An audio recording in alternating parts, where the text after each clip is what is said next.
वेद रहस्य 15वां भाग। मंत्र क्रम नहीं बदलना चाहिए। निरुक्त में लिखा है, श्रुतितोऽपि तर्कतो न तु पृथक्त्वेन मंत्रा निर्वक्तव्याः प्रकटनाय एव तु निर्वक्तव्याः। निरुक्त 23:12।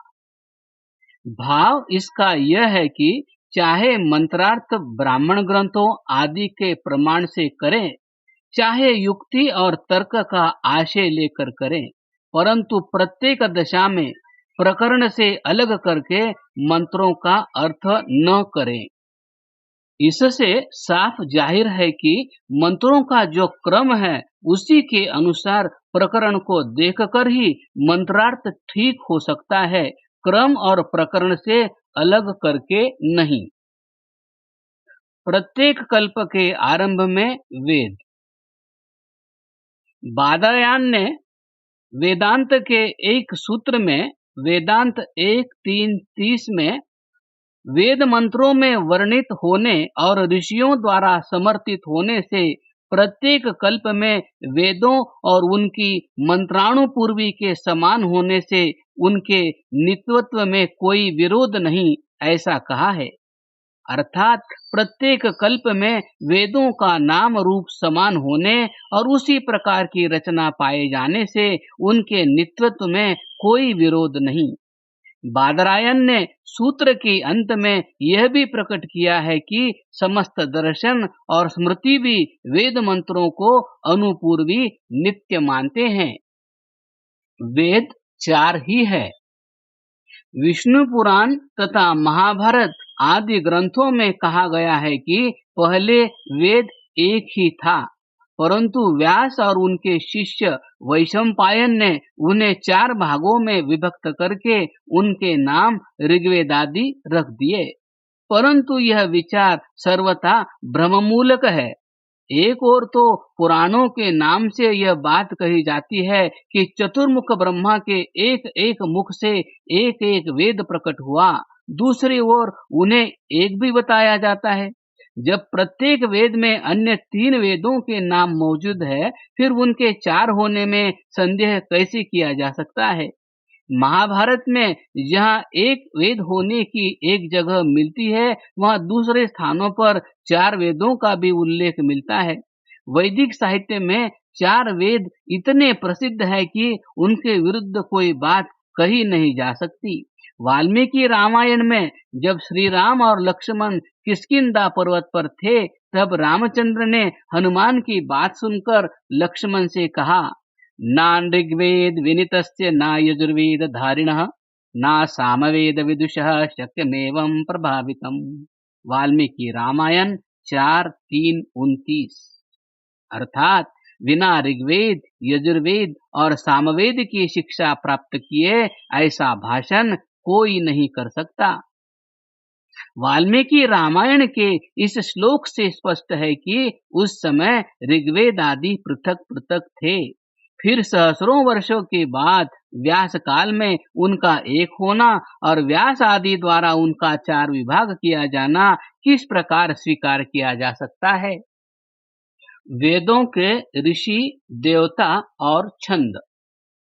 ऋग्वेद की अनुक्रमणिका में लिखा है, यस्य वाचं सरिश्रियो तेनोच्यते सा देवता यदक्षर परिमाणम तच्छंदः। अर्थात जिसका मंत्रार्थ सूचक वचन है वह ऋषि, जो विषय कहा गया वह देवता और अक्षरों के परिमाण को छंद कहते हैं। ऋषि के संबंध में विस्तार के साथ वर्णन किया चुका है कि वे मंत्र दृष्टा होते हैं। मंत्र का विषय देवता कहा जाता है और मंत्रों के अक्षरों की संख्या की दृष्टि से गायत्री आदि मंत्रों के छंद कहे जाते हैं। वेद में भाषा भेद नहीं। कुछ एक पश्चिमी विद्वान और कुछ एक उन्हीं के अनुयायी देशी विद्वान भी चारों वेदों की भाषा में भेद बतलाकर उन्हें भिन्न भिन्न काल का बना हुआ बतलाते हैं, और कोई कोई एक वेद के भिन्न भिन्न भागों को भी कल्पित भाषा भेद बतलाकर उन्हें भी भिन्न भिन्न समय का बना हुआ बतलाते हैं।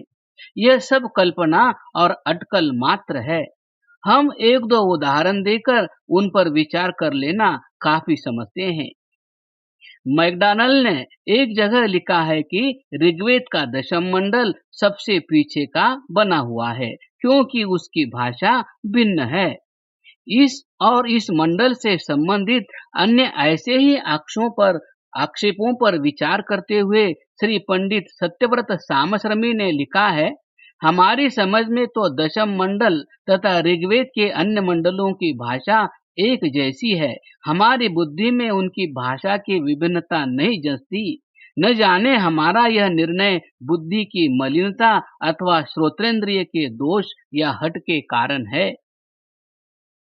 भाषा भेद का ज्ञान जितना सामश्रमी जैसे संस्कृत के विद्वान को हो सकता है, उतना मैकडॉनल्ड को नहीं। इस संबंध में हम एक घटना का उल्लेख करना चाहते हैं। कुछ काल बीता जब एक विदेशी संस्कृत और अंग्रेजी के विद्वान गवर्नमेंट से छात्रवृत्ति पाकर संस्कृत के विशेष अध्ययन के लिए इंग्लैंड गए। संस्कृत के अध्यापक उस समय यही मैकडॉनल्ड महोदय थे। उनकी जब मैकडॉनल्ड से भेंट हुई तो उन्होंने संस्कृत में बातचीत शुरू कर दी, परंतु मैकडॉनल्ड उनसे संस्कृत में बातचीत नहीं कर सके। उस समय मैकडॉनल्ड ने उन अपने होने वाले शिष्य से कहा कि यह तो मैं स्वीकार करता हूं कि संस्कृत का आपकी जितनी योग्यता है उतनी मेरी नहीं, और यह कि आप यहाँ संस्कृत साहित्य के अध्ययन के लिए भेजे भी नहीं गए हैं। यहाँ तो आप केवल इसलिए आए हैं कि पश्चिमी विद्वानों की अन्वेषण प्रणाली को आप सीख लेवें। इस घटना से पश्चिमी विद्वानों की आमतौर से और विशेषकर मैकडॉनल्ड को संस्कृत भाषा की योग्यता का भली भांति ज्ञान हो सकता है। इसलिए पश्चिमी विद्वानों की वेद की भाषा के संबंध में सम्मति अधिक ध्यान देने योग्य नहीं हो सकती। यहाँ एक बात कह देना कदाचित उपयोगी होगा कि इन्हीं मैकडॉनल्ड महोदय ने इसी दशम मंडल के लिए लिखा है कि तो भी इस दशम मंडल के सूक्त अधिकतर उन मिलावटों से प्राचीन प्रतीत होते हैं जो अन्य मंडलों में की गई है।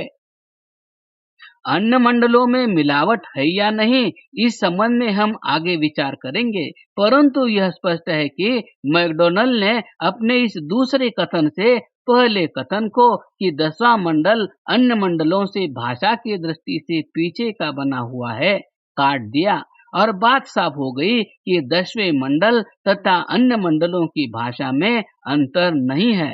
ऐसा ही अन्य समस्त वेदों के संबंध में भी समझना उचित है।